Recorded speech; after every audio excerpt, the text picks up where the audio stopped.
Salamat Panginoon, Tagalog ha. Salamat Oo. Panginoon sa hapon na ito, Lord.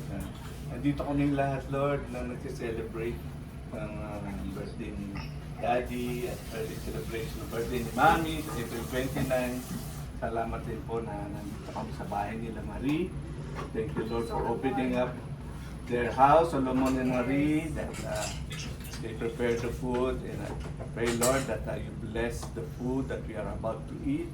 Bless the hands that prepare them, Lord. Salamat din po na nakausap din po namin si Auntie Consuling. Napakagandang technology na binibigay sa amin kaya kami nakakapag-usap kahit malayo po sila. So, sa hapon ito, Lord, patuloy mong i-bless ang pag-uusap namin dito sa bahay na ito, Lord, ang aming fellowship, patching up the mga kwento na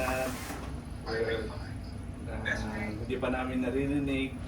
Salamat, Lord, sa araw na ito na up to now, Lord, binibless na kami sa mga araw na nakaraan. Salamat din po sa blessings na ibinigay niyo in the past, Lord. And we know, Lord, that you will be blessing us more in the future, Lord. Salamat, Lord.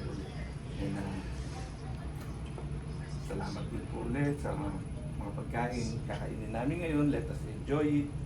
Salamat po. Ito ang aming dalangin sa ngalan ni Jesus. Amen. Amen. Amen. Amen. Amen. Thank you, Auntie. Auntie's with us.